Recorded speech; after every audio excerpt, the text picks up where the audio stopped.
All right. Gavel. Oh, I got to do the, there's no gavel? Oh. Ooh, that's fun. Okay. It is 6:30, September 18th, 2023. I'm going to call the Historic Preservation Board first because there's only one item on that agenda.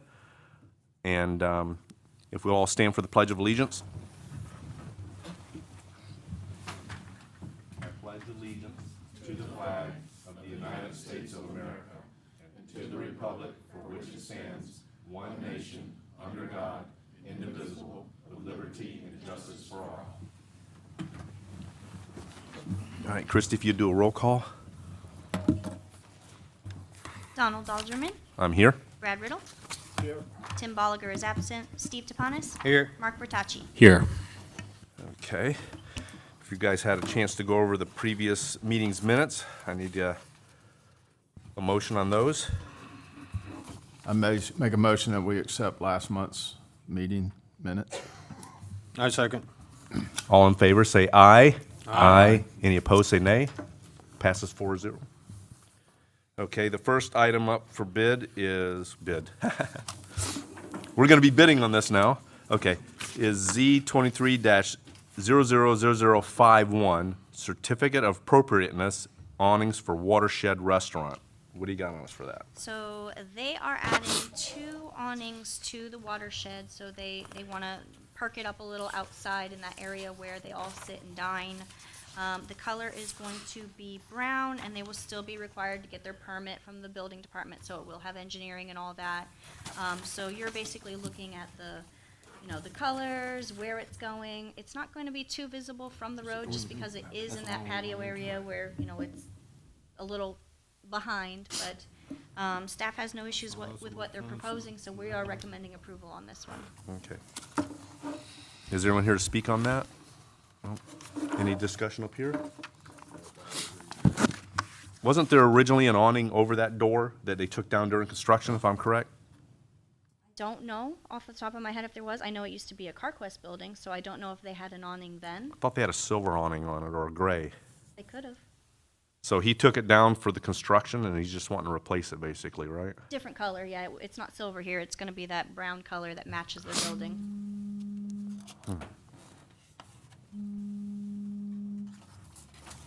That's me. Any questions? Anybody from the public online? No.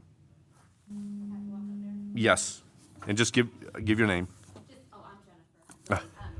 I've been there, and I will say that the rain just pours down. So if it's going to help with the rain pouring down when you walk in that place, it's good to go. You're just taking all the fun away. Okay. Okay. Well, then I'll need a motion.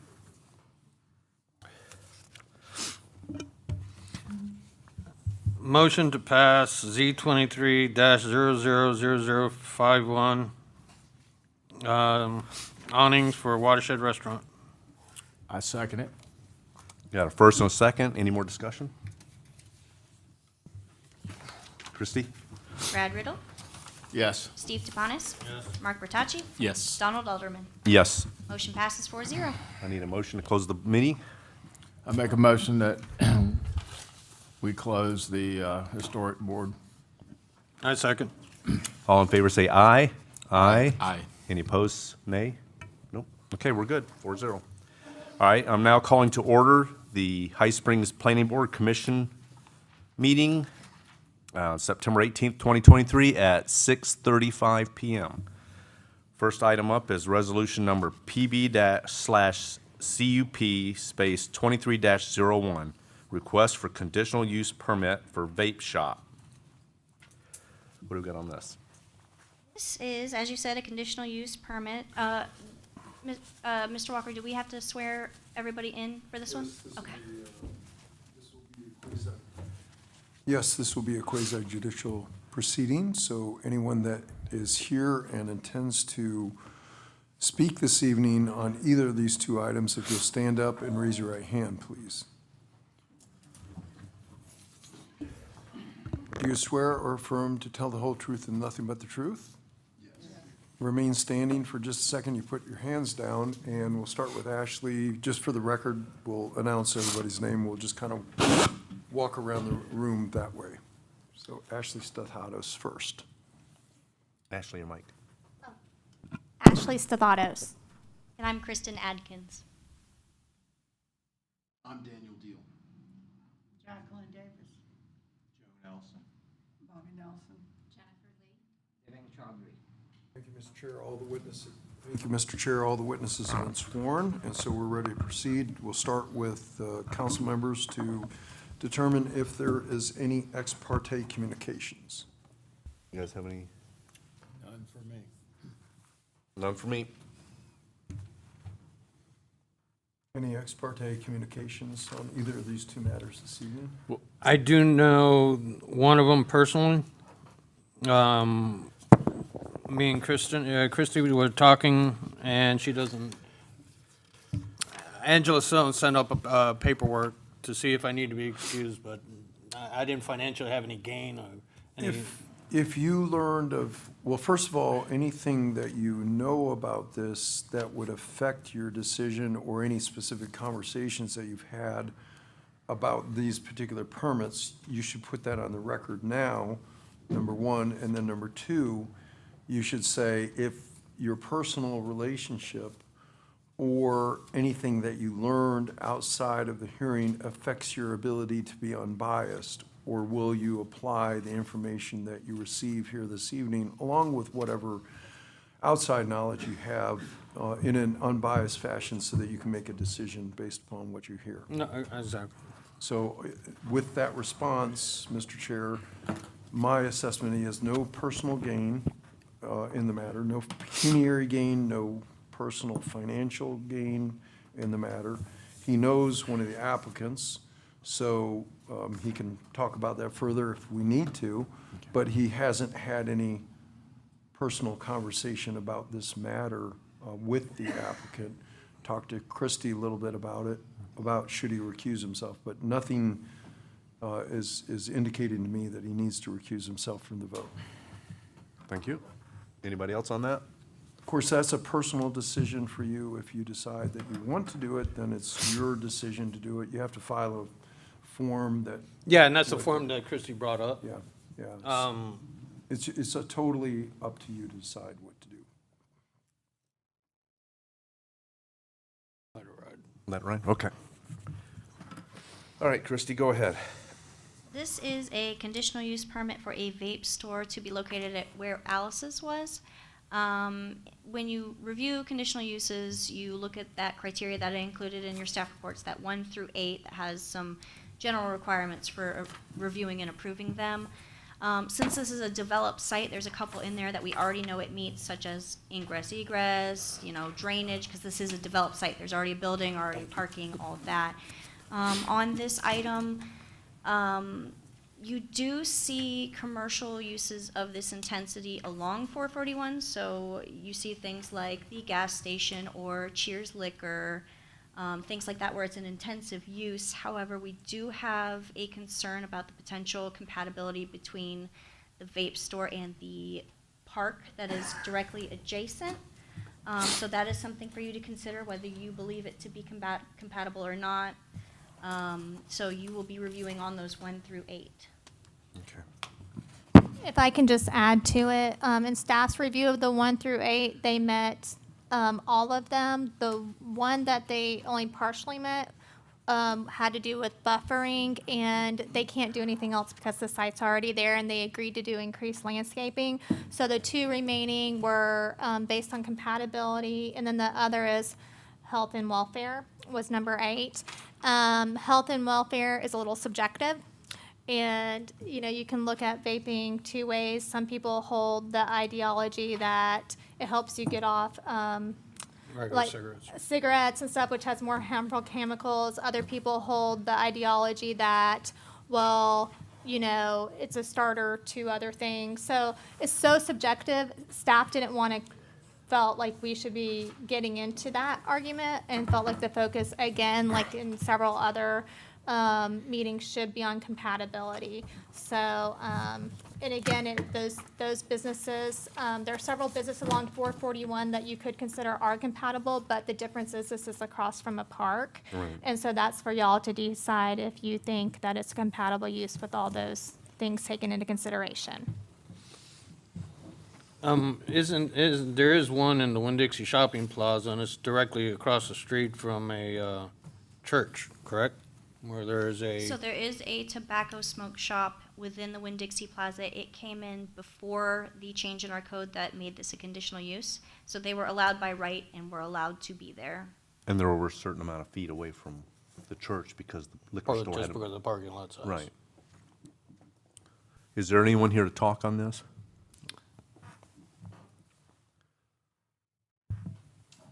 Good evening. I'm Daniel Deal. I'm the CEO of Vape Dimensions. I've been running this company since 2016 when I founded it to help people find the way I did. And like she said, there's many different views that people hold on this, and obviously mine's biased. But our particular model is not to try to advertise on the exterior of our building. Really, the only thing you're going to see at a Vape Dimensions is a sign that says vape. That's it.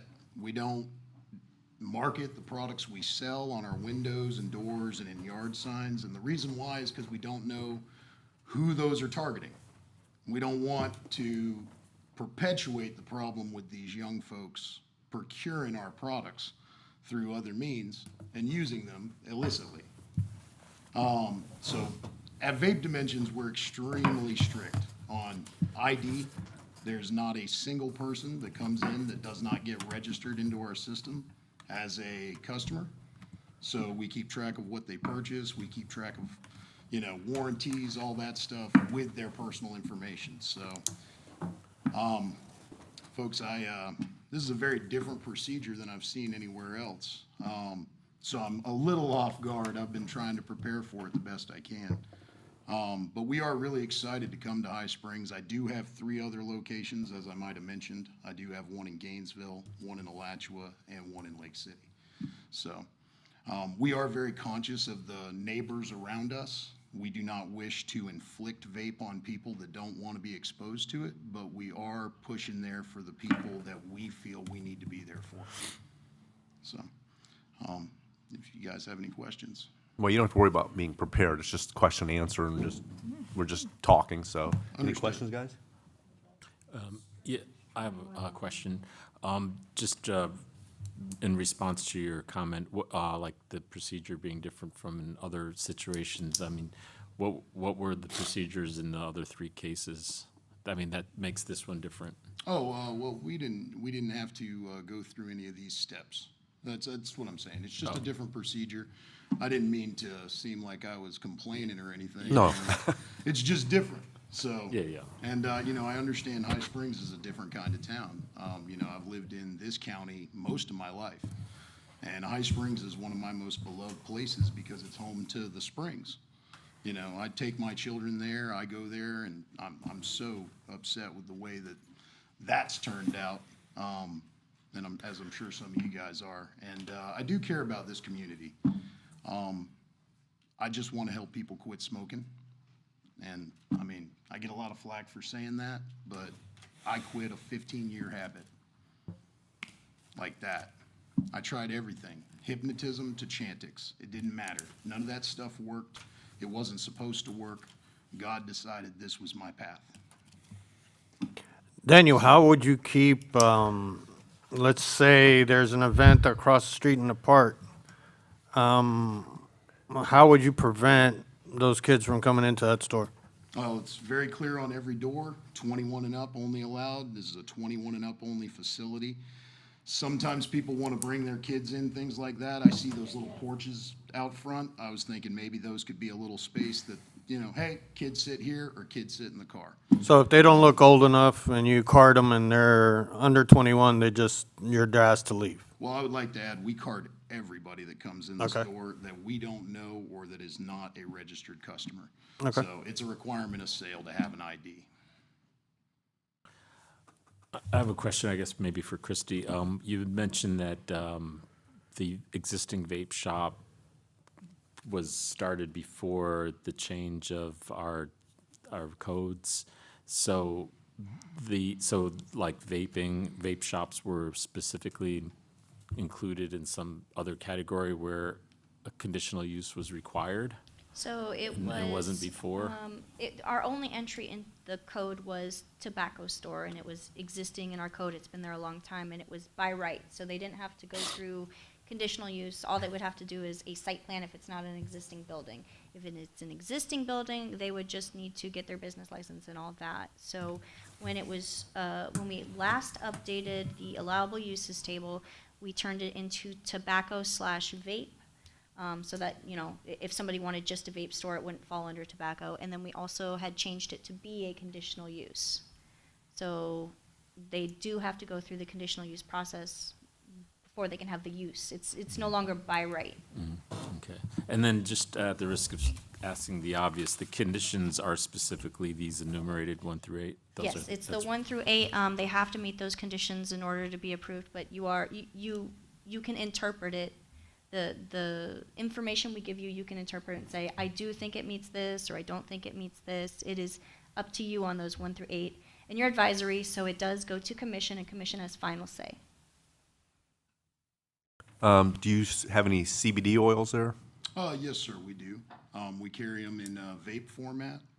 We focus very closely on locally sourced from this state, meeting all state requirements of the Florida hemp program. So all of our products have been snuffed out and they're on the level, yes, sir. You use this to quit smoking. Do you still vape? I do occasionally. It's just for a boredom habit. I most of the time don't even use nicotine. Would the shop, I mean, I guess, does your existing shop sell pipes? We do have a few glass selections, but that's mainly just to catch those people that come in thinking, hey, we're a full-blown smoke shop, and we're like, hey, no, we got a couple of pieces Yeah. from the glass factory, actually, in Gainesville. That's kind of where we're committed to carrying American-made products. There's very few things in my industry that's made here in the U.S., and with glass, that's one thing I have control of. So I do carry a very small amount of glass pipes and things like that, but nothing used to smoke anything that's not legal. Now, what are your planned hours? We prefer to be open Monday through Saturday, and we like a 9 a.m. open and usually about an 8 p.m. close Monday through Thursday. Friday and Saturday night, we go to about 9 o'clock at the rest of the stores, and then we're always closed on Sunday.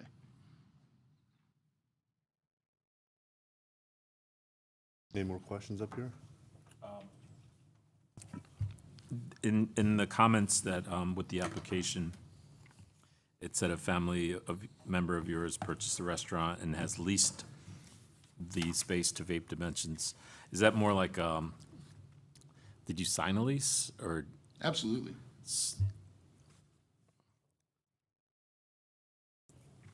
But without having this use permit?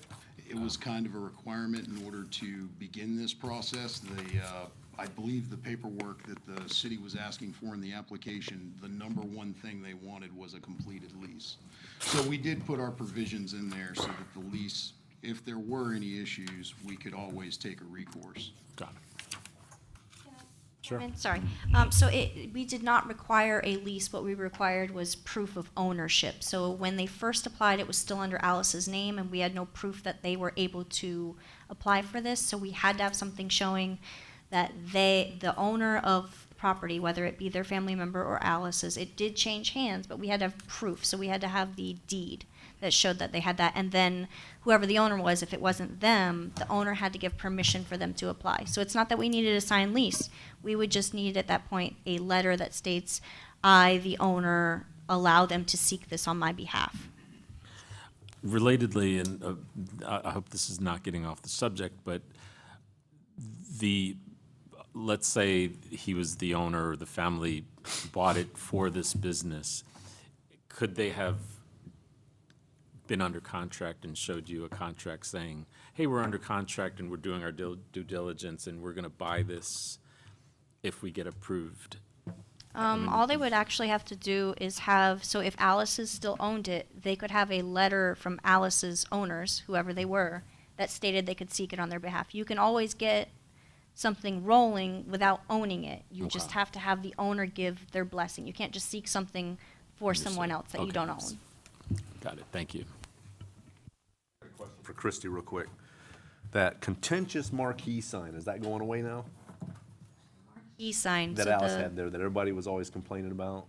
So The potentially illuminated you sign. could put it in as a condition if you wanted to add a condition that some sort of sign be removed. Otherwise, if it's an existing sign, we do grandfather in signs. I think So that's, if it's just a face You know about change, the pole they light can in the keep front? it. the what? The one that's, yeah, it's wired into that pole light there. I remember they were trying to get rid of that a few years back, but because she had it there forever. Yeah, if something's grandfathered in, we can't make them. Now, if Right. if they change more than just the face of it, if they remove it and redo the engineering on it, it would have to be in code. But it's existing, and if it's only that faceplate changing, nothing needed. Well, I think the problem that we came up with is there was a couple shorts in it, and she kept getting it repaired, but it was in pretty bad shape, so. Just a question. What are you gonna do with that pole, light, the actual sign? The actual sign itself seems to fit our needs pretty well. We plan on painting it, definitely. I did want to have an electrician look over the interior and make sure the electrical is in good shape, and maybe update it instead of using, outdated fluorescent tubes, probably some complementary LEDs or something. And just literally stick our sign right where that is, so.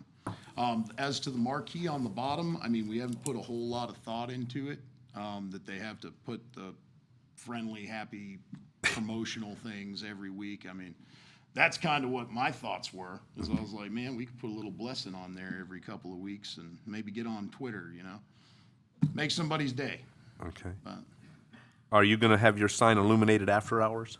no, sir. Okay. I can speak now. I don't know. Let's do the vote real quick. Christie, you vote? All right, I do have some questions for you. First of all, I didn't know a thing in the world about vaping until this came up. I have read papers from Cleveland Clinic, Johns Hopkins, the CDC, National Institute of Health, American Heart Association, and Harvard Health. Based on everything I read and what you had said earlier,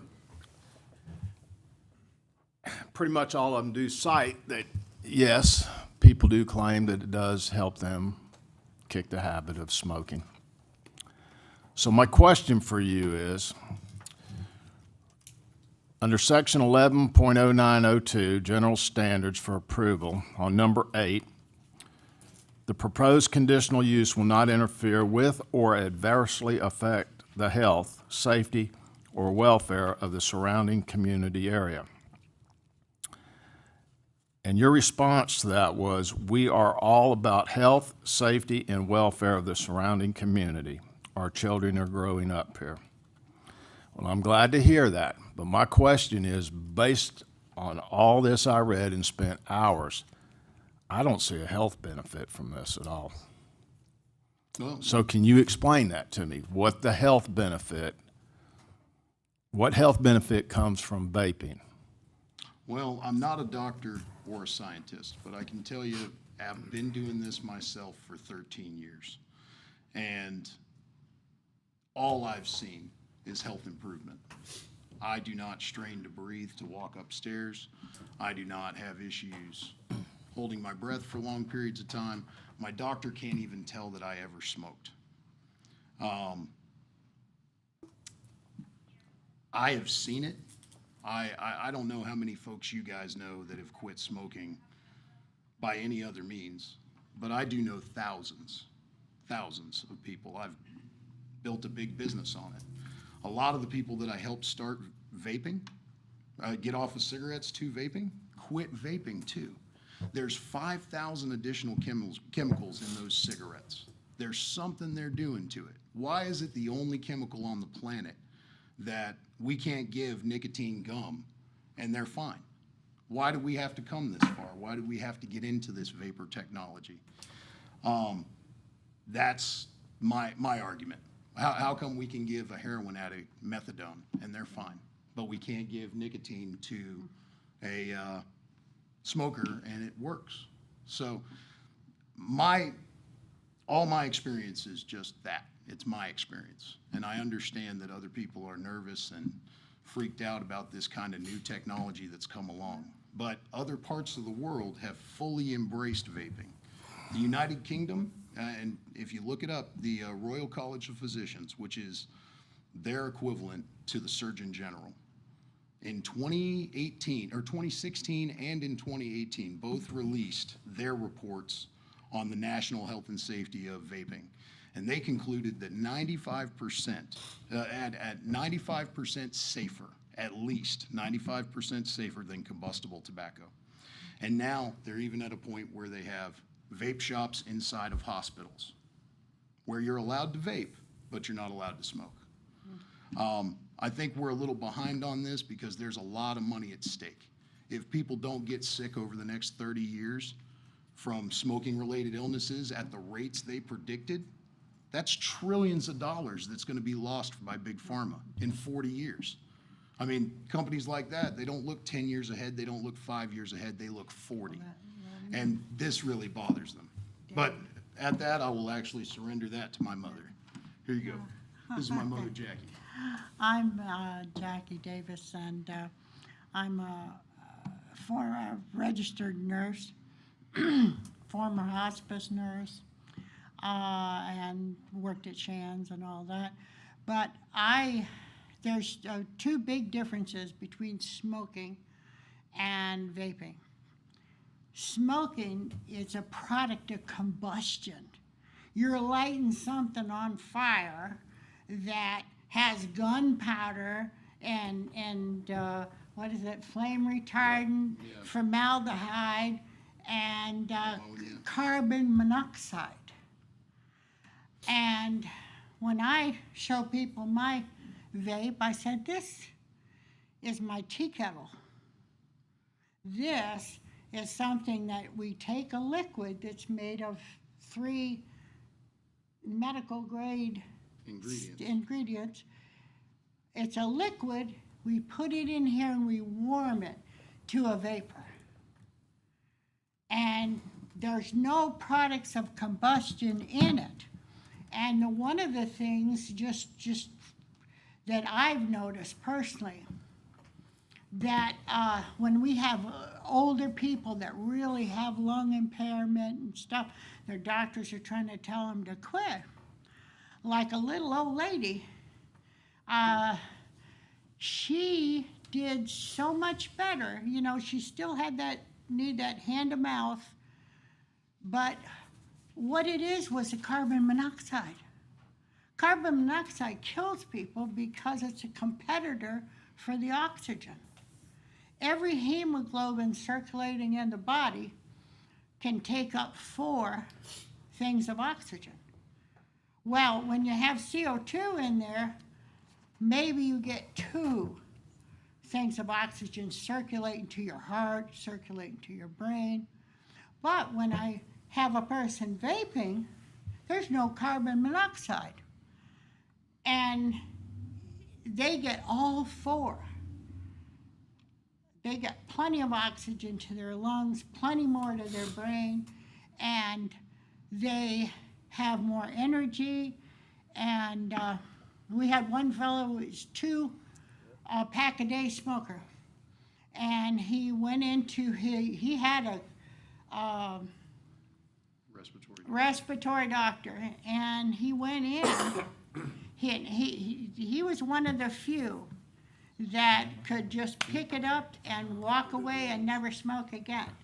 Now, some people we work with, and it may be 2 months, 3 months, you know, they get down to 1 or 2 cigarettes a day, and then they go, they don't need them anymore. But this fella, he went to see his doctor, and he'd been vaping about 2 months with us. And he came in and he says, you know, he says, I just went to my doctor. And he says, I thought you were crazy when I first saw you. And you said, come back for the banana cream pie, you know. But he said, I went in to see my doctor. And he says, I've been trying to get you to stop smoking for years. And he says, I know you're not smoking. And he says, but I've looked at your things. I had it in my plan that I was going to start you on oxygen at night and on this visit. And he says, but he says, it's looking so good. He says, I'm not going to do it this time. And he says, what I want you to do is you keep doing what you're doing, come back in another 2 months, and I will redo all your lung studies. And so he told me that. I said, oh, please come back. Please come back and tell us. So he came back in 2 months. And he says, you won't believe it. He says, the doctor redid all my lung studies, breathing studies. And he says, I've had a 45% improvement in my lung capacity. And he says, you know, and it's great, and I've got more energy, and I'm sleeping well, and because he wasn't getting all the chemical additives you get in smoke. But he says, you know, there's something even better than that. This guy was about 65. So I said, what's better than that? He says, my mama says she's so proud of me. And you know, we have seen it so many times about the actual physical, mental, emotional change of people that get off of cigarettes. And nicotine itself, once you isolate it over here and you don't have all these other chemicals, you can go from this brand to that brand to, if you're a smoker, you got one brand, and that's the only thing that satisfies because it's got so many more chemicals. Well, when you do as we show people they can, and nicotine becomes like caffeine in your coffee. I think we understand the process of nicotine and all that. Well, As far as that goes. I mean, a couple of us have medical background as well, right, so. right. But it's more like caffeine in your coffee, where you can, over a few weeks or a month, you can get decaffeinated. And this is what happens where our vapors bring down the amount of nicotine, and then eventually they don't need it anymore. I mean, There is a variation available right now that every gas station in High Springs is selling, and it's called salt nicotine from disposables. Okay. And Like that is Juul. totally different than what you see people That's- blowing big clouds of. That is chemically manipulated nicotine where they add an acid to the nicotine so that using a 50 milligram wouldn't be so uncomfortable. It stops the absorption on the soft tissue in the mouth and the esophagus, but it allows for rapid absorption in the alveoli of the lungs. So within 3 heartbeats, somebody puffing on an Elf bar or a Juul, this is where this nicotine came from, by the way, an Altria Philip Morris product. Those salt nicotines are our new monster now. We've killed smoking. So We've you're done a not good job. going to carry any of that stuff? No, we have to carry it. We Oh, you carry have to. American-made disposables, not Chinese, like Lost Mary, Elf Bar, all those. The juice and everything is all not registered with the FDA, and the FDA has been taking motions to ban those products because they're not registered and following the proper procedure, like companies that we carry, like Juicehead, Lost Vape, etc. We do carry those vapes, but for the sole purpose and intention of catching those people that are buying disposables, so we can say, hey, listen, you're using an incredible amount of nicotine. You really need to look at this and get an open system so you can be in control of the amount you're using. Because the sad thing about these Chinese disposables that have taken over the entire country, I tell you, they're everywhere, and that's what you see 90% of people vaping these days. My business ain't doing so good, but we're catching people and educating them, saying, hey, 5% doesn't mean it's just a little bit of nicotine. That means 50 milligrams per mil, which equates to about 2.5 packs of cigarettes per milliliter. And some of those things have 10 mils of juice in them. So And they're they're at not cheap. cartons. So basically a monster drink of vaping. Absolutely. I tell people that exact analogy when I'm trying to break them. I say, listen, man, just because you're not drinking Monster Energy drinks, if you're hitting that thing like crazy and going through 1 or 2 every couple of days, you might as well be pounding Monster Energy drinks because you're laboring your entire system. That's the difference between nicotine and caffeine. Caffeine only affects 2 approximate systems of your body, where nicotine affects everything from endocrine down. Do you have more questions? So we work on education, and we That's what we try do. to turn people into what's gonna help them in the Right. long run. Yeah. Health, safety, and education is what we are about. We teach people how to use this technology to stop using combustible tobacco. And then, when they get away from tobacco, it makes it very easy for them to start coaching themselves down. Sometimes we help them. They go, man, I want to quit vaping. We go, hey, this is how you do it. Step 1, buy this bottle of juice. Buy this bottle of juice. Split them in half. Cut the nicotine level. Done. So I'm gonna tell you guys, I'm sorry to interrupt you, Daniel. Go ahead. This is how I know Daniel. I was a smoker from the age of 13. I walked into that vape shop. I had a dentist tell me I had oral cancer in my mouth, which just happened to be an abscessed tooth. But it scared me. And I had that motion that after I ate or after I drank, I would always want to put something like a cigarette in my mouth. So that vape actually helped me control that whole thing. I started off with 12 milligrams of nicotine inside this vape. And I generally went down to a 6, I went down to a 3, I went down to a 0, and now I barely touch it. After smoking for over 20 years.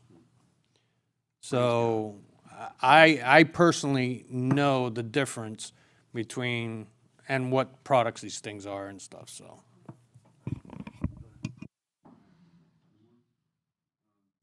You said they're putting these in hospitals now, but I remember in the 60s, you could go down and buy cigarettes in a hospital. Absolutely. And they So- came back around on it. I Yeah. promise you guys, I'm on the right side of history. Yeah, In another 20 years, when they see this, people are going to be, oh, where are all the dead vapors? Oh, they're Yeah. not dead. They're still around.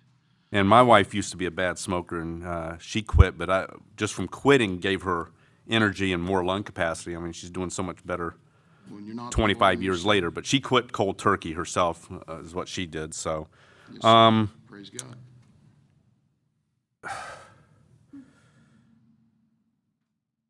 well, you got anything on task? If the park was a school, would there be any proximity prohibitions to having a tobacco store across the street from a school? So in our code, we don't have anything. This is newer technology, so we don't really have, our code lags a little behind, so it doesn't talk about vaping all that much. It does talk about one section where, an age limit and but actually set back from something, we don't have anything in code for that. But if it was a tobacco store, because I mean, it's tobacco / vaping is the way the code is written. Right, yeah, we don't have anything for setbacks from schools, churches, things like that. We do for alcohol, so if it was a package store selling alcohol, we would, but this is just so new and our code is so old, it hasn't been written in. What is do you know offhand what that distance is? Oh, for alcohol, it is 500 feet from a school, or it's either 500 feet or 500 or 600. Yes, so 500 feet, and then I know one of them's different. So the school is one, and then the church is one, but it's always 500 or 600 feet, somewhere in there.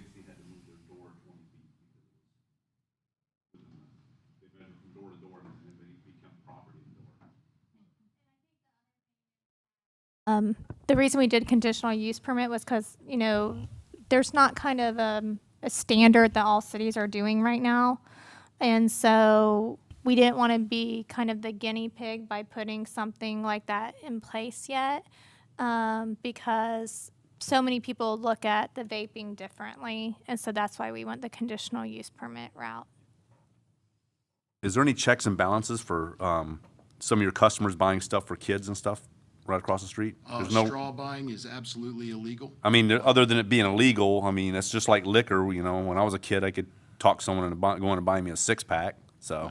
No, that's illegal. I know. can't prevent people from Right. committing crimes. Okay. But what I can tell you is that we are very observant. We do spend a lot of time assessing when people come in. You know, we do turn away customers when they don't know what they want. You have We surveillance too? usually ask a few qualifying questions when they say, hey, I'm here for a bottle of juice or a disposable. We go, okay, what kind of flavors do you like? What are you looking for? How many puffs do you want? Do you want a long battery? Do you want this? And if they can't answer those questions offhand, it's obvious they are purchasing for somebody else. And you're gonna have We do surveillance in refuse. here as well, I'm right? sorry? You're gonna have surveillance and stuff in the We building? always Oh. have surveillance, absolutely. And sound recording. And so, okay, any other questions? Is this like is there any extra licensing requirements for this, to sell the products, like by the state? You have to be a tobacco retailer. Yeah, so we have to That's have the basically- tobacco license, We have that's a it. license for every store, and as soon as we get approved here, we'll get a license for the store.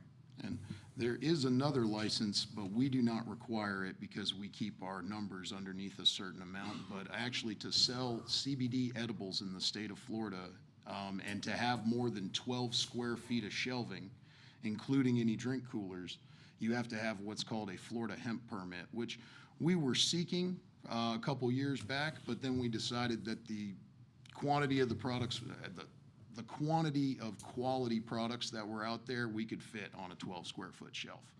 So when you asked about our CBD products and hemp-based products, we keep it to 12 square feet. So that's the only license that would exist if we expanded that. And I guess I'm trying to think about like gas stations that sell cigarettes, for example, and I'm wondering, do gas stations sell vaping products? Yeah.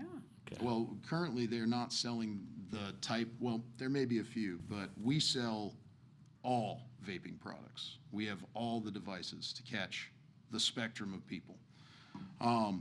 Gas stations generally carry the ones that I mentioned before, the Elf Bars, the Lost Marys, the Salt Nick vapes that are quick, easy, and inexpensive.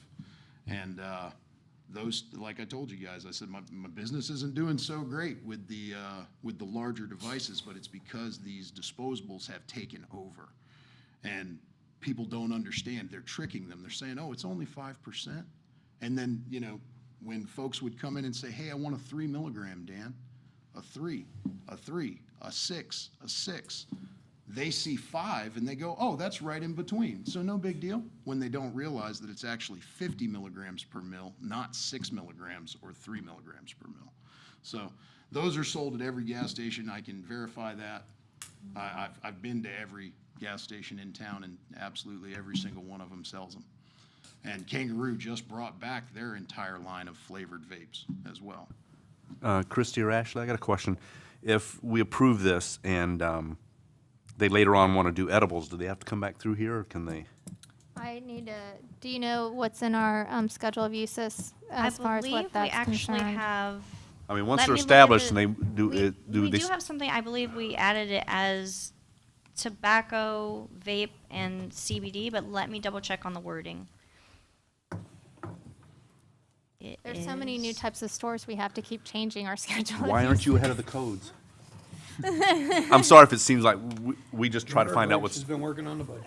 we've been, understand. we're very active as a board, and, All right, so the use that they have pursued is tobacco and/or vape, and we do have an entry for CBD/hemp establishment. so that would be approving that as well. No, they would have to, that's a special exception, so if they were specifically going for a CBD hemp establishment, they could get a special exception for But you were saying you're gonna be carrying CBD, right? Absolutely, I do Is carry it, that but it is a in- portion of my business. It is not the Right. focus of my business. They're saying if it's a full-fledged. Right, but I think that's what the code is. It's not whether or not you do a percentage. I think it's if you carry it at all. Well, I know I paid more money than that license, so. Sorry, I was just looking in the application to see That's if it fine. mentions CBD. That's the only thing that really concerns me is that kind of stuff. Let me look at their application, 1 second. Okay. Any more questions here? Is there anyone from the audience that'd like to speak? If you guys will, yeah, come on up and give your name. So the application does not specify CBD, it just says specialty non-tobacco vaping supplies. So I don't know anything about CBD. That's not in our application. Okay, well, where does that put us? If he's gonna be carrying CBD? We asked the attorney. May I also mention that all the gas stations do carry CBD as well as CVS Right. and Publix. I'm pretty sure they're running right through with everything, but, I mean, it is kind of a weird thing because, I mean, those are considered convenience stores because they don't just offer CBD or vape. Like, they have a whole store Right. and usually a gas station that goes with it. but they're not It's a across from a different park use. either, so. Well, is Kangaroo carrying it? Yes. But you also have to take into account not the image, but the advertisement of it. So like the signs of a gas station don't specifically say like But it is in their vape window, store. probably. Yeah, they can have like windows displays and whatnot, but like it's not a actual vape store. That is not their main thing. That's not their use. Their use is a convenience store which has a bunch of convenience items, vape being of them. No? Can they start carrying weapons and stuff because they're a convenience store? I don't know. What do we do in the application of that situation if they don't technically have that on the application, but they're going to be carrying CBD oil for this exception? Well, I think that, let's look at the application specifically. I'm sorry, you can have a seat again if you want. That's fine, don't lean in, it's all good. Okay. You know, the difference between a convenience store that sells tobacco products and sells vaping products, it's a little different in that this particular facility that's before us this evening sells vaping products. The convenience store sells vaping products.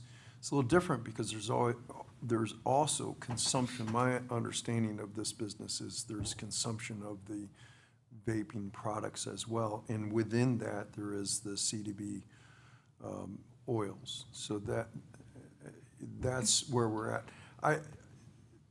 I'm having a trouble trying to delineate the difference, though. If this was a convenience store that was, the application was going in on, then it would pass without any question. So, you know, you can't discriminate between this business that sells CBD products and this business that does the same thing. You can't discriminate between those two, and the difference is only that this one has a section of the store where you can consume the product. So you know, unless there's a correlation between, like with alcohol, you know, we don't sell it within proximity, 600 feet, I think is what Christie said, of a school or a church. And that carries back to many, many years of regulations in the zoning world.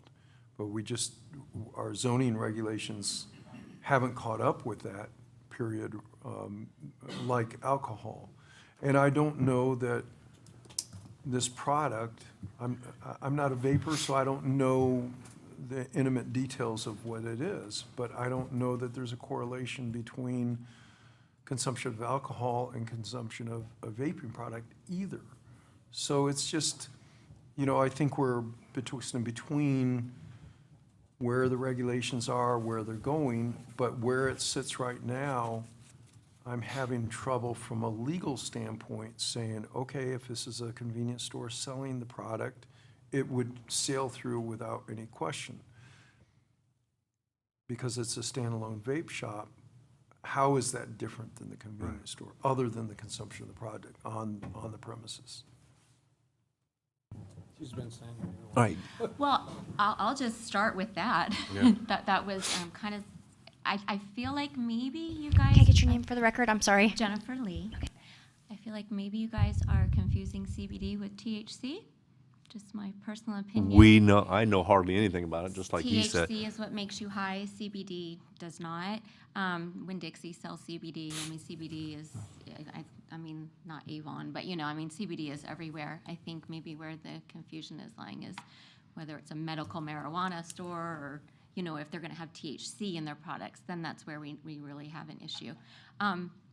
Or may have an issue, however you guys feel about that. But, all right, so if that is the case and there's not a medical marijuana thing in the code, sorry for thing, I don't know what the proper word is, but thing in the code, then that might be what you are trying to address, because if Sounds they get about right. Yeah, if they get approved for vape and then they decide, okay, well, now we're approved, and if there's nothing in there, like from what you guys are saying, about them adding medical marijuana after the fact, well, now we're already approved for vape, and because we don't have to get a special exception or whatever it's called in order to add the marijuana to it, well, now we're gone in as vape, but hey, now we can add the marijuana. I think that's where you're looking at THC marijuana, not CBD.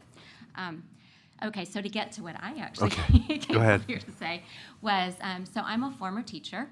I taught for 16 years, and I was elementary up through high school, and those kids, they look to the adults. They do. They, the girls want to be just like their girl teachers, and that, and that's in elementary school, and they work their way up to high school.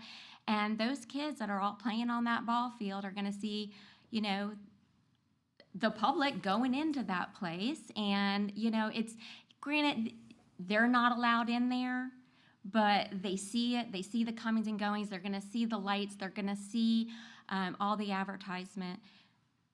It does send a message. Whether you think it does or not, it does. I know many kids who have never smoked a cigarette, who started with vapes. It's not, does it help you quit smoking? It most certainly does. I do agree with that. I have seen that. But from the kid standpoint, they don't start smoking. Smoking isn't cool anymore. Vaping is cool. Kids that smoke, they're kind of like, it's the vaping. That's what's cool. They're old news. Right. So, and I have had three students that were hospitalized with popcorn lung. I don't know the technical term for it, y'all may, but. That is the correct term. Okay, so I didn't know if there was a scientific, but 3 students that were hospitalized from popcorn lung. The one was vaping for 3 years, and he almost died. He has permanent damage from the vaping. Probably using the ones that he's saying is in a convenience store. I don't know. I didn't get that far into it with the kid. But I know 3 kids that has happened to. They couldn't walk from their bed to the bathroom. Okay. They couldn't even get out of their bed. Their lungs were so damaged from vaping and vaping only. I know for a fact they did not smoke. It was from vaping, and it was the popcorn lung caused by that. All right, done harping on that. But Did we do ever a time limit on that? Was that the time limit? what the beep was. Oh, that was. Oh, that was the beep. That Oh, was God, the- I have but- one thing. Can we give her exception since Yeah, there's not because many we were talking about, we did ask a question. Go ahead. Okay, so 2 things. The concentration in the area, yes, it's already there. We've got Yep. alcohol, we've got convenience store, we don't need more. Right. It's just that's not the image I think that High Springs wants. Something, and I'm sorry, Daniel, but I have to bring this up, was there is a Facebook post on the Alachua High Springs Word of Mouth by Elder Pastor Joy. 277 comments. I will tell you, I don't know the percentage, but the majority of them, they are against, the city is against this being in there. One of the comments that was there, there's not very much support, but somebody had said something, and for it. And a gentleman says that's exactly what I felt was needed in the old bike shop downtown, could redo the mural in a rubber ding-dong theme. Daniel, for the kids, says, tell you what, Dave, if we don't get the approval to open the vape shop, that'll be the very next thing we try to open. That is not somebody that's for the kids. If they don't get a vape shop, they're going to open a rubber ding-dong place. It's just, take what you hear with a grain of salt, because that's what we're dealing with. Right. Well, That's all I got to say. Thank you very much. You're welcome. Well, just one quick question. Does anybody know on that popcorn lung, is that recoverable or is that permanent? I would like to find Ju- somebody to have statistics. Does anybody have that? Well, I'm just asking if it's recoverable. Does anybody know that? No? Okay. That's all I want on that. And I got another question for Ashley here. If we vote this down tonight, it still goes before commission, correct? Yes, sir. Okay. Now, edibles, do they have THC or are they just CBD also? That's CBD also? See, that's the thing. I don't really didn't know all that. So, I did some research, but it's so broad to me. It's like looking at stereo instructions in Korean. Mr. Chair, there is a setback, I'm trying to find it right now, and I think Florida law requires a 500-foot setback, just like most alcohol restriction sales for medical marijuana facilities. And so if it's across the street from a church or a school, it has to be set back at least 500 feet. But I'll see if I can find that. But that's medical marijuana. Right, but since the discussion kind of touched on medical marijuana facilities, then that's another subset of regulations. But there is, I'm not finding anything related to vape shops, but there is medical marijuana setbacks. Why if edibles don't get you high, why do they eat edibles? They're like, It's like body relaxation. It's got to have some chemical in it, right? It's just not THC. Cannabinoid oil. Let me answer. Yeah, there are, but What they're going to carry. Let me answer what you asked about the popcorn lung. I'm not an expert. Like I said, I did a lot of reading. This is what, let me make sure I got the right one. This is what the Cleveland Clinic said. Lung scarring, and I'm going to pronounce one of these words wrong. The first word is diacetyl, D-I-C-E-T-Y-L. A chemical used in some flavorings can cause bronchiolitis obliterans. That is the term that's used for popcorn lung. And that bronchiolitis obliterans cause permanent scarring in your lungs. that's not recoverable. I can't answer that. I'm just going by what they're saying. It says permanent, so probably not. No. We have any more people? Any that more speak? people from the, just give your name when you get up here. My name is Joe Nelson. Made a couple of quick notes here on the conversation we've been having here. First thing is, we can debate the health issues back and forth.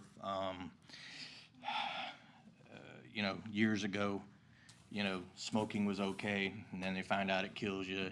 Then they tell you all of a sudden bacon and the stuff in bacon kills you. Eggs give you heart disease, on and on and on. We can debate the health, and that, to me, isn't really the issue here.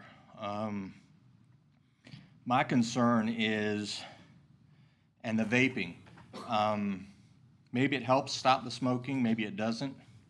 You ever heard of the placebo effect? If you think it helps you, it helps you. And so if you go in there and believe that, that's when they run these medical trials. Some of them get the drug, some of them get an aspirin. And then they compare a percentage to see if they really did do anything or not. So there's, like I said, the medical thing can go on and on and on. My concern is The things that are sold to here that don't have anything to do with vaping. The glass pipes, is there, I don't know, bongs, things like this, have nothing to do with the vaping at all. And we all know, whether you want to admit it or not, and whether you want to be politically correct or not, what kind of traffic that brings in.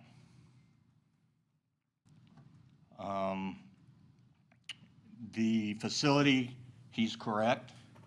He has stricter age requirements. The children can't come in and buy the product.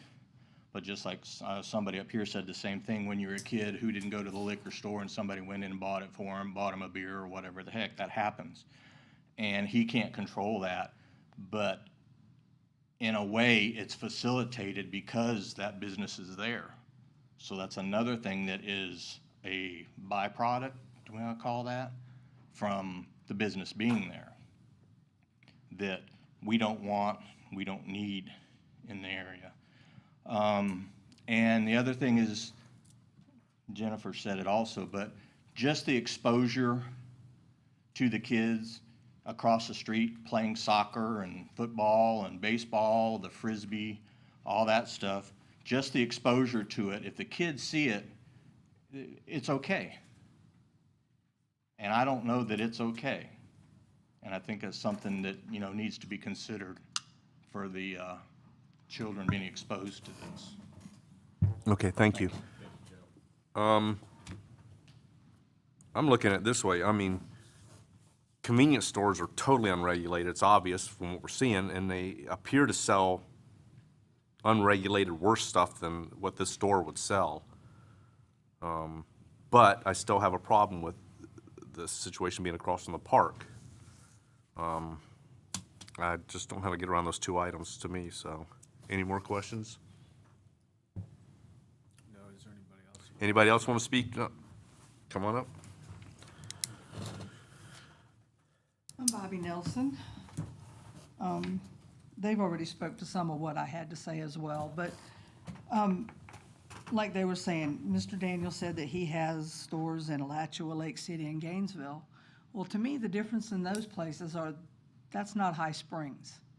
We moved here a year ago because we left Jacksonville because it is just inundated with nothing but trash. I mean, not saying that the vape is trash, but I mean just the stores and the whole mentality and the whole way people are living. You know, everything is a go. We moved here because it's small town living. We love the farmers markets. We love the hometown camaraderie. We love everybody knowing each other. You go to the store, you talk to everybody. And to me, like he said, we're the gateway to the Springs. Well, I don't feel like vaping is the gateway to the Springs. I don't feel like that is what our tourism is looking for when they come to High Springs. They're looking for the hometown feel. They're looking for the mom and pop shops, the antique stores, the Bevs. They're looking for Bambis, Spins, things like that. They want to come here and have an experience. If they're vaping, they're going to bring their products with them, or they can go to the vape shop at Winn-Dixie, or they can go to the Jiffy stores. And the thing with the vaping in the Jiffy stores, yeah, it's in all of them. I don't agree with that either. But it's not a glaring sign across from a park and a civic center and on our main highway into High Springs lit up saying, hi, come on in, do whatever you want to do here. And vaping to me is whether, like they said, it's smoking, whether it stops it or not, you are inhaling a foreign substance into your lungs. It's not good for you. And nobody can make me feel any different. And like Jennifer said, the vaping before the kids smoke, it's not cool anymore to smoke. I tried it as a kid, had nothing for it. And a lot of the kids are vaping, and you can go and look on the internet, and there's 14, 15-year-olds that tell you, I can't breathe, I can't walk, I can't do anything because I started vaping because it was cool. My life is ruined now. I can't come back from it. And that's the thing with it, is once you do it, you can't come back from it. So, you know, and everybody's going to drink as a kid. You're going to try these things, sure. But to me, as I stated, it's across from a park, and the kids look at that, and like they said, they're going to see these people coming in and out, and there's this glaring sign that says, hi, come on in, let's try this. And it's oh, well, let me go see what it's about. You know, they want to experiment. They want to try it. And again, it just doesn't, to me, it's just not the hometown feel that I think High Springs represents and that it would represent High Springs well. Thank you for your time. Thank you very much. Anybody else from the public? Okay.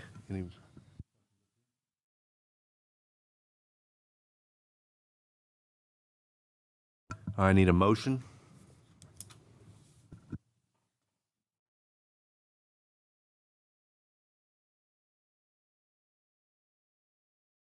If there's no motion, it just dies here and it just passes on to the commission without a, Well, you do need to move to deny it, continue it to a date certain in the future, or move to approve it. Those are your three options. so we have to do one of those. So I need either motion to approve it or deny it or move it on down the road So again. your motion should be based upon not popular opinion.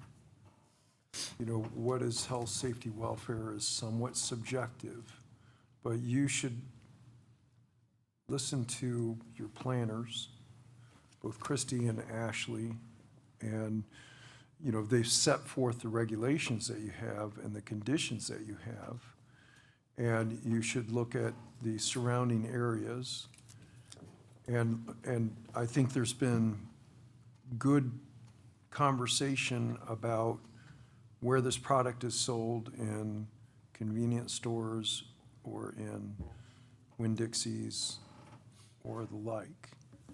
And, you know, ask yourselves if this was a convenience store across from the park. I did look up the regulation on medical marijuana facilities or low THC facilities, and it is 500 feet from an elementary school, middle school, high school. I don't think it said church in there. I can look at it again real quick, but typically we're talking about churches as well. Yeah, but I don't think there's a church within 500 foot of that place. No. But also, we don't talk about, no, it says medical marijuana treatment center dispensing facility may not be located within 500 feet of the real property that comprises a public or private elementary school, middle school, or secondary school unless the county or municipality improves the location through a formal proceeding open to the public, at which the municipality determines the location, promotes the public health, safety, general welfare. So they have a 500-foot setback for medical dispensaries. But yeah, there's an exception process as well. Parks are not encompassed in that criteria. Parks are typically not encompassed in also in alcohol sales. Parks are not encompassed in the criteria related to medical marijuana dispensing facilities. Yeah, because if not, the convenience store wouldn't be allowed to be right on the corner.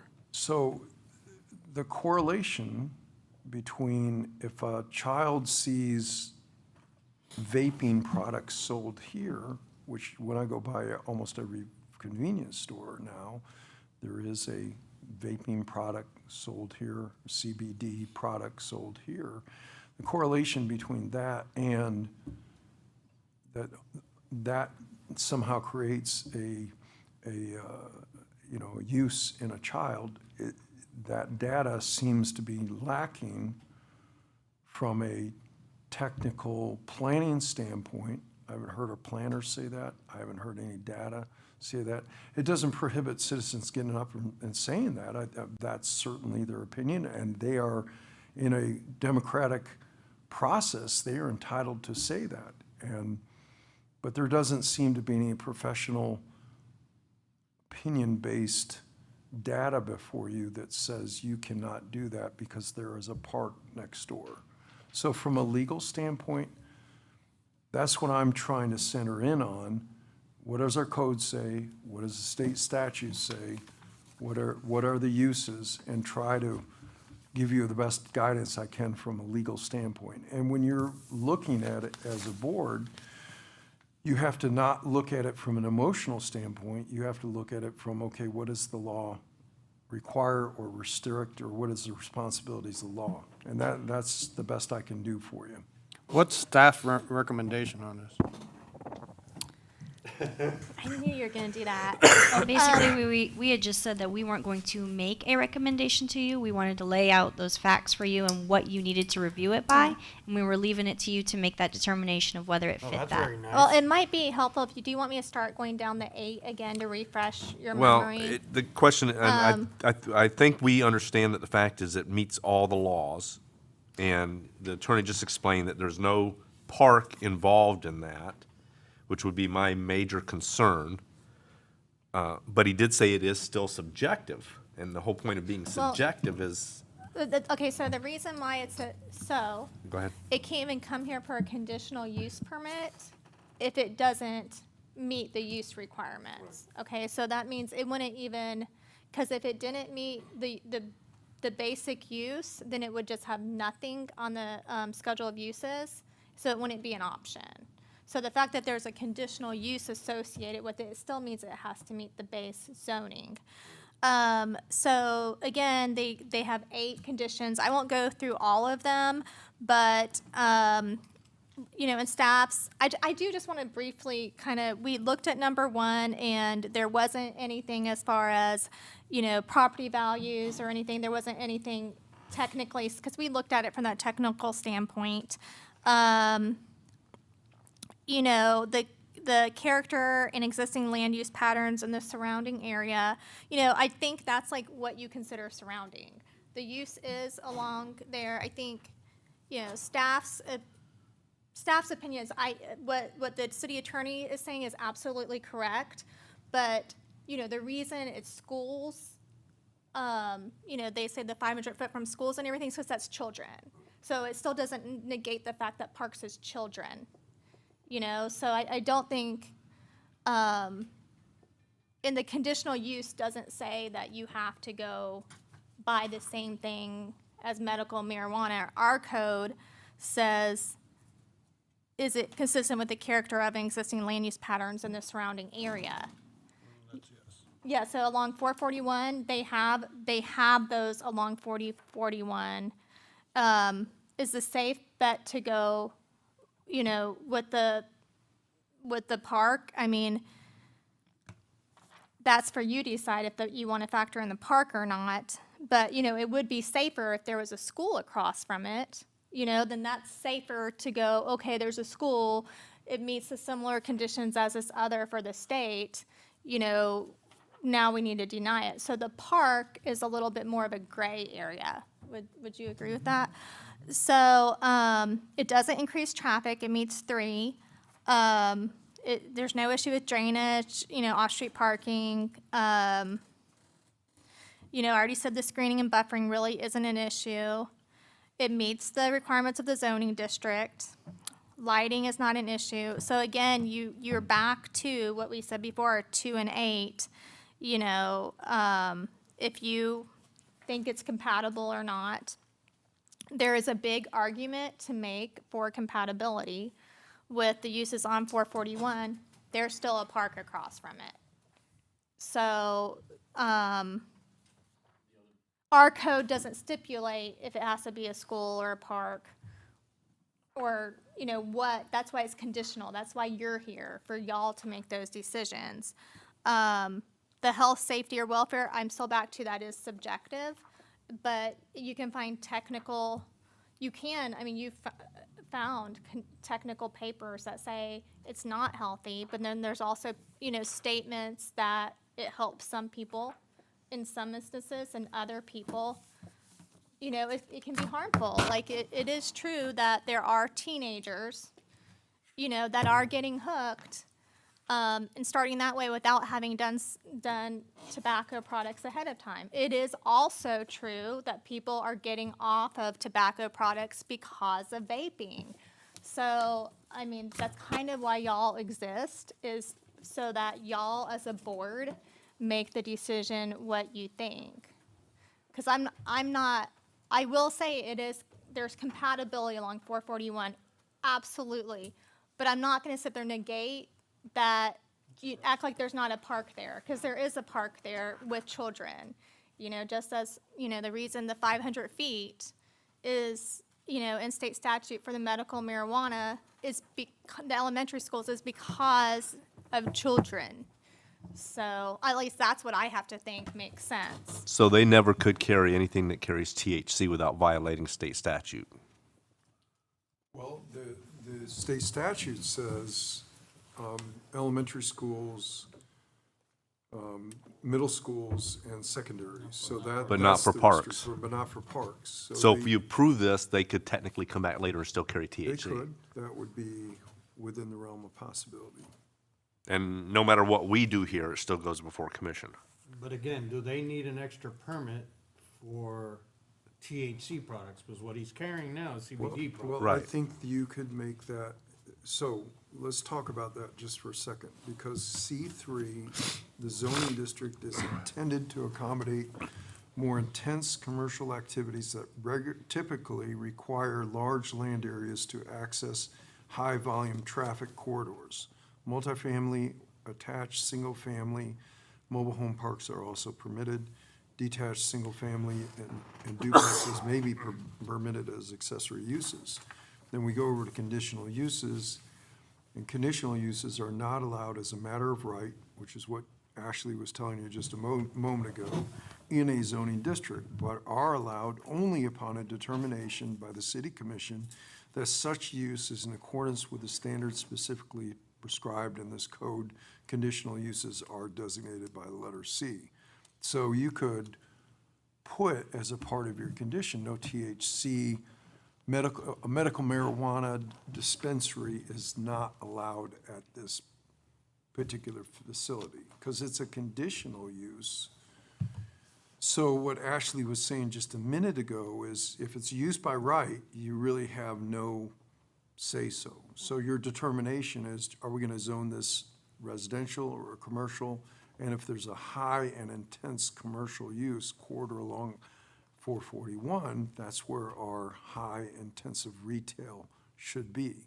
So you look at that as your number one step in the zoning code. Then once it's zone C3, then you look at, okay, what are the uses by right, what are conditional uses? And there was a reason why they put this in there as a conditional use. So you have a little more say-so than you would if it's a use by right. And if it's conditional use, then you have the ability to restrict and put additional conditions on it, such as there shall be no sale of THC product, shall not be a medical marijuana dispensary. Those are things you have the ability to do. I have a question. Would they have the ability to put as one of the conditions that they couldn't use the pole sign? I think they could. I think I'm just trying to because- think of, I think things the- that. Not a pole sign, things that wouldn't flash it out in front of the kids as much. I think they could restrict the signage. I think that's, shall not have a sign, elevated sign in any manner whatsoever.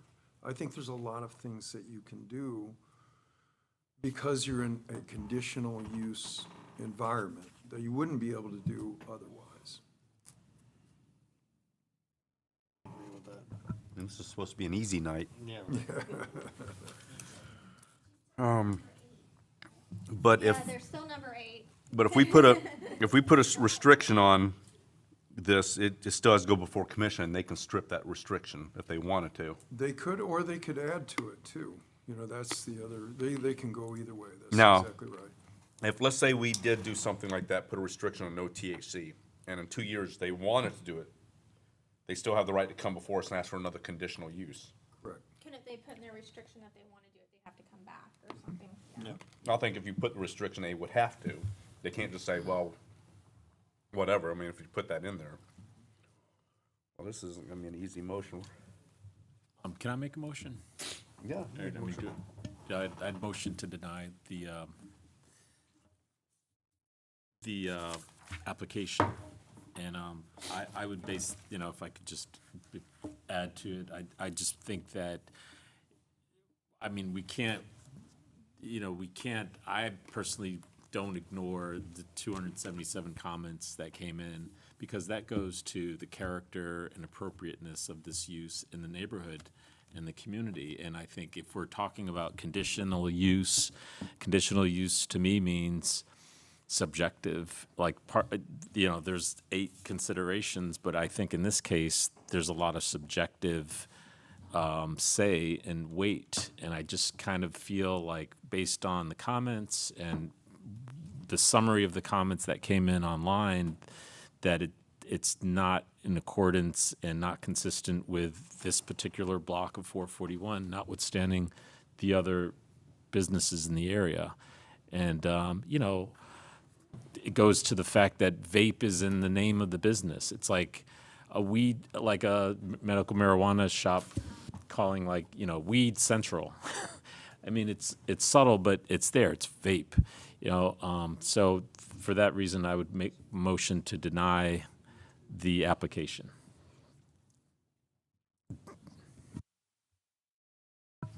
I need a second. I second that motion. We have a first and a second. Any more discussion? I think that the comments online, since this is a quasi-judicial procedure, we should put those into the record of this proceeding. So Christie, if you can print those out and then have those ready for the commissioners when this comes up before the commission. I can access it from my work computer just because it is Facebook, so I will have to get it maybe from my work phone. I can screenshot some things and get it into the record. And the reason why I'm saying that is because it was specifically referenced.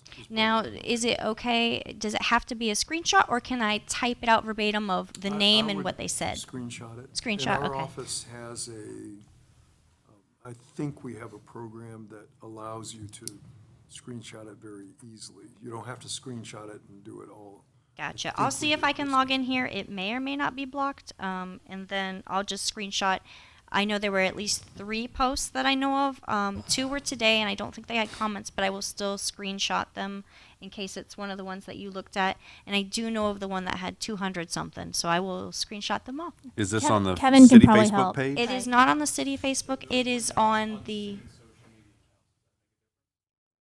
Since it was referenced as part of the motion, I would You have that prefer info? that it be, I know where it is. I've got it. I mean, It's the word I'd like mouth to get site. since it influenced his A link or something. motion, that's why. Word of mouth is all Facebook. All right, we had a motion and a second, and we're up for discussion again. I want to reference someone said about what the owner said he was going to put downtown if he didn't get this. The point being, he can be a jerk all he wants online, and that still doesn't apply to the law and codes and ordinances. It's unfortunate. We can't hold a person accountable for stuff like that, and I can understand frustration will make people say things. I just want to put that out there. We've faced stuff like that before, and there's nothing we can do about it. And like I said, all the convenience stores carry the most unregulated stuff, and this guy appears at this point to be more regulated and more, what's the word I'm looking for, responsible than all those others. So, Christie, if you'd like to take it to a vote. All right. Steve Tapanis? Mark Bertacci? I'm sorry, what are we voting on? So there was a motion and a second, so I need you to vote on, The motion. The motion. The motion So- to deny the application? Yes, yes. So, So in your case, you would say yes yes. because you made the motion. okay, then yes. Okay. And, where was I? Donald Alderman?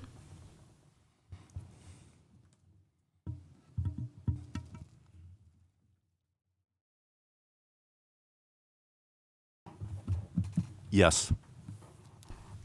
And Brad Riddle? No.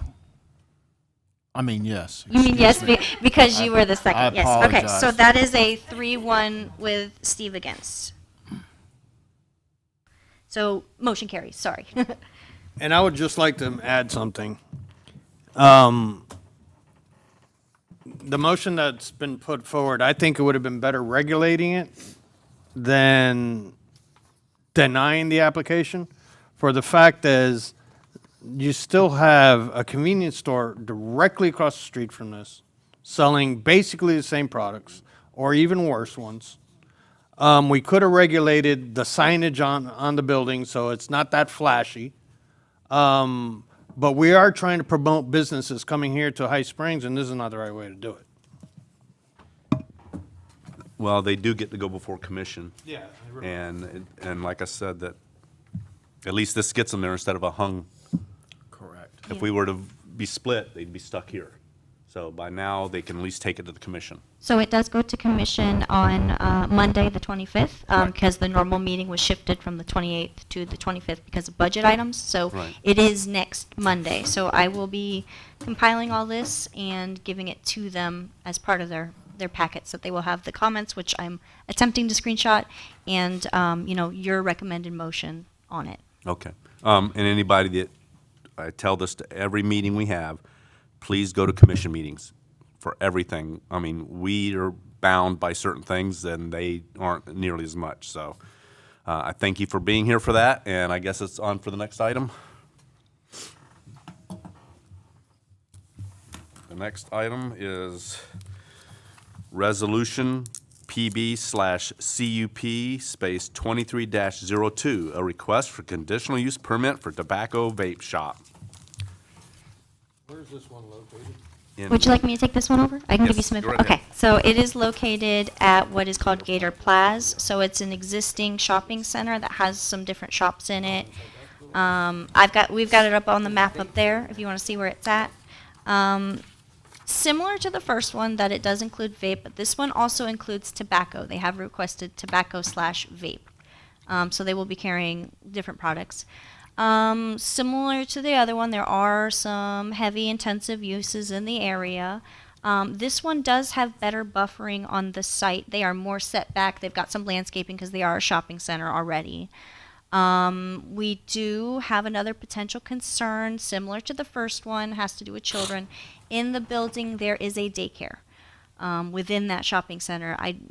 So it does exist within the building. It does have an outdoor area that they play. So again, that would fall back to compatibility and whether you think that would be an issue or not with compatibility.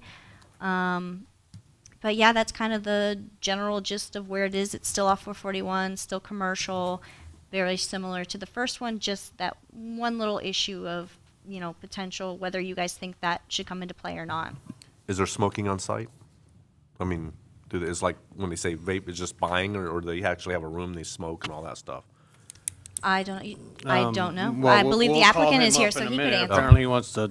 Okay. My name is Devang Chaudhary and I'm the owner of that plaza. Okay.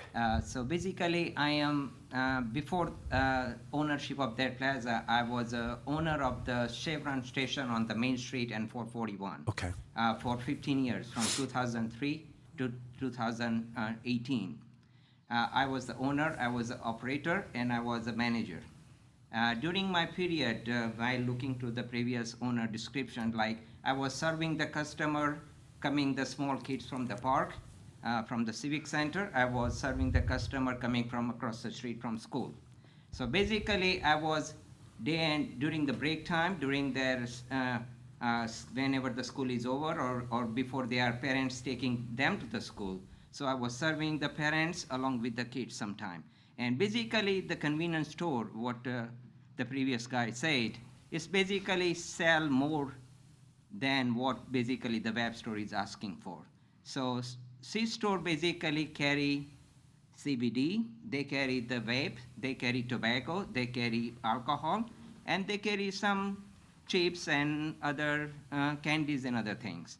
So basically, when we are talking about my plaza with my tenant, I want to bring the right tenant at the premise. I had an opportunity to put up the C-store there, but I thought, well, where you don't require to pay $4,000 or $5,000 and go through this step, because C-store is permitted for the C3, whatever your criteria is.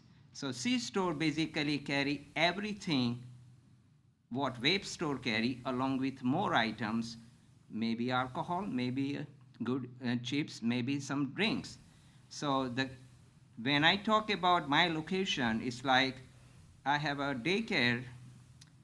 Their lease is ending end of this year, subject to renewal, and they are the end cap where they enter in the plaza. They are the first shop. So basically, they don't have many times those kids are like 2 year, 1 year, 2 until 5 year before they go to the elementary school. So they don't have any way, like many times even parent is coming to drop them off, they just drop them off and pick them up and they leave. So when, yeah. Yes, sir, there is a pet store. Okay. So there is a pet store, there is a Capital City Bank, there is a hair cutting salon, there is a grooming place, there is a accounting place. So it's a mix of like all businesses. Before we had a nationwide insurance office before they move across the street.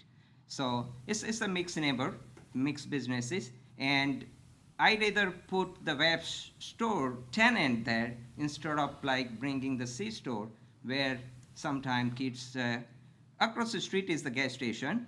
Many times parents, kids, even they go across the street and they can see more than they want to see at the coming to the web store where they are restricted to the 21 and younger and the older age.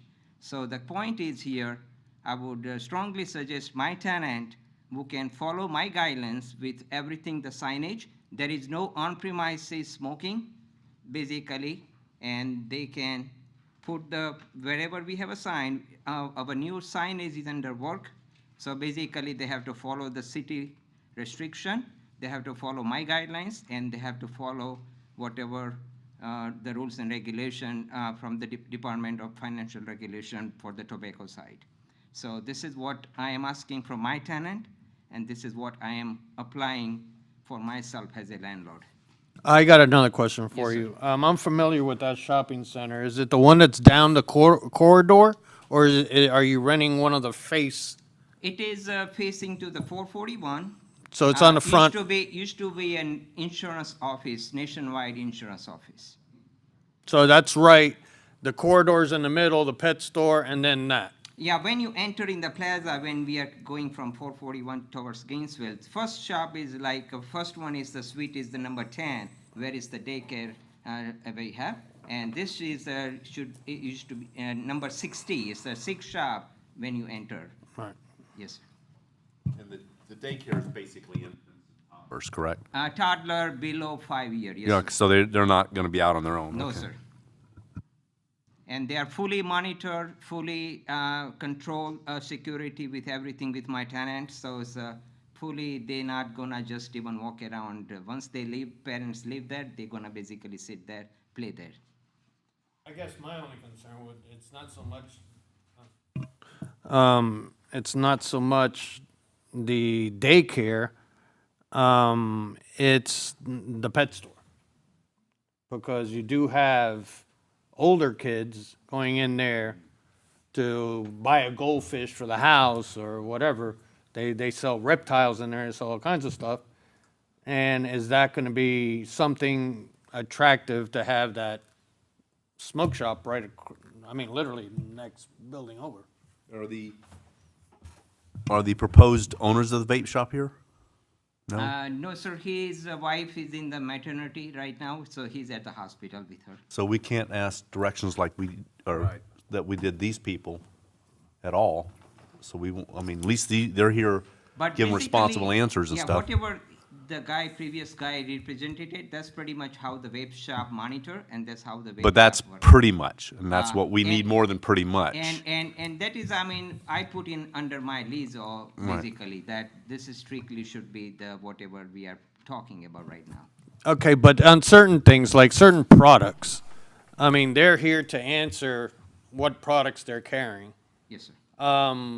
Your guy isn't here to answer, hey, I'm carrying this, or I am carrying hemp, or I am, what exactly they're doing. It's basically classification of the vape store when I have been to the several vape shop myself. When I look like what business I am bringing into, I know beforehand, I have to have a knowledge. I am a professional in the pharmacy. I know exactly what is the vape shop is, what they sell. So basically, before I bring any tenant, my job is to screen my tenant, and that's what I already done that. Okay, so let me ask you this question. If you were to screen tenants, would you keep them as tenants? Yes, sir, I'm glad to welcome them. Okay. Christie, I have a question. I did not see it in the packet. Under like what we just discussed previously, 1 through 8, in section 1109.02, they did not answer any of those questions, basically. They had no comments. Is that correct? Am I correct? Or did I not see it in the packet? Which he being the landlord, he wouldn't answer those, would he? It would be the actual tenant, correct? Who has the vape shop? It could be either, so he It can be either. because he's the owner, so he Okay. could answer it, and he's answering it, Okay. you know, with they need to be the correct answers, of course, he can't just make up something that's not true, but, he could answer it, the owner could answer, or the shop owner could answer it, whoever has the info, because they're both on this application. Do we have that information? Because I Bear do- with me, I am looking in the back, I still just. so they included this. So they included this paper in the back that just says section 110902. And then they say per Alachua County property appraiser map printout and current zoning. And then they talk about their building and land usage. Number 1 is incorrect. They do reference it as C1. It is not C1. Up there you can, yeah. Let me double check. C3. Yep, C3. So C1 is incorrect in their application packet, like their submitted documents, not the application itself. But yeah, that 1 through 8 right there, that was their version of what the other applicant submitted. Well, under number 8, the proposed conditional use will not interfere with or adversely affect on anything in the community or surrounding area. Will adversely affect on anything? That doesn't make sense. I may need somebody to explain that to me.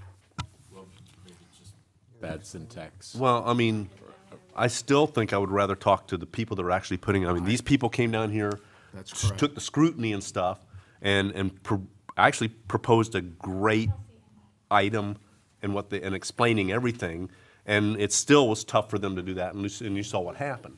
I can't vote. I'd have to put this back till we can talk to the people who are putting it in. Well, is it a relationship where you're strictly the landlord, or do you have an interest in the business I beside? have zero interest in It's the just business. it's Yes, strictly I'm the like strictly landlord. a lessee is Yes, sir. the applicant? Yes, sir. Got it. All right, thank you very much, sir. Anybody from the audience want to speak on this? No? All right, then we need a motion up here. I make a motion that the actual tenant that is going to potentially open this vape shop appear before this board. So we're You wanna- tabling it? Tabling it to the next meeting? Yeah, What's the date on that? I've got a question for the attorney. So if they table it, this specific CUP does not go to commission on Monday, correct? It'll actually be tabled? Okay, just making sure.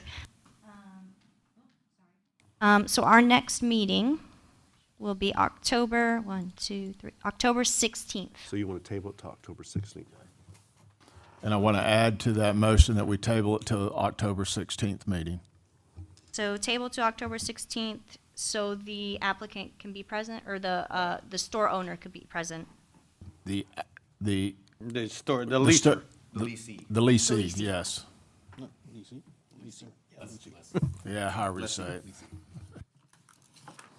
So we've got a motion. I'll need a second. I second. Okay, we've got a motion and a second. Any more discussion up here with the board? Christie? Let's see, what order did I go in last time? Switch it up. Mark Bertacci, Yes. Donald Alderman, Yes. Brad Riddle, Yes. and Steve DePonis. Yes.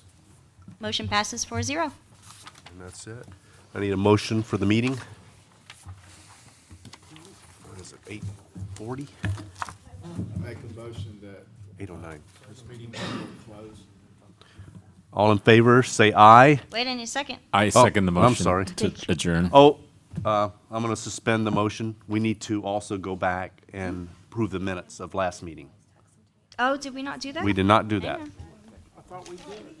Nope, Oh, maybe we that did was it the for historic historic board. board?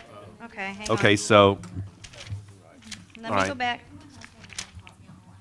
Plan board.